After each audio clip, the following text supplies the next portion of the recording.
Үйге кірген кезде да, үйімізге кірген кезде сол Алланың ассаламу алейкум рахматуллах баракат деп кіріміз керек екен. Қонаққа кірсең де, үйіңе кірсең де, мешітке кірсең де, қайда кірсек те.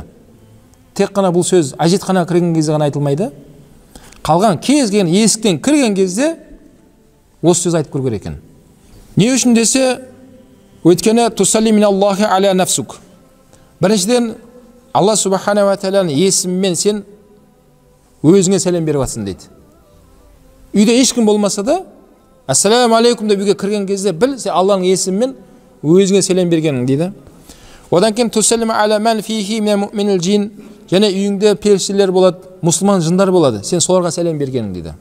Одан кейін туталлибу салам би баракати салам мимман фил байти мина шаятин вал муаззин, және Алла субхана ва тағаланың амандық, тыныштық, берекетін үйге тілеп кірген кезде үйден шайтан қашады дейді. Және үйден зиянды нәрселер қашады екен. Мысалы, бисмилля деп кіреміз ғой.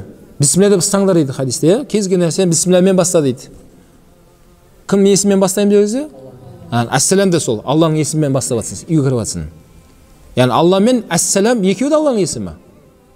Су ішіп жатқан кезде бисмилля деп айт дейді. Үйге кірудің әдебінде соны үйретіп жатыр.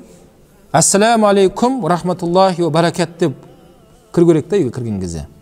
Мағынасы Алланың амандық, тыныштығы болсын үйіме, отбасыма. Алланың мейірімі болсын, үйде жанжал болмайды құдай қаласа. Алланың мейірімін тілеп жатырмын ғой.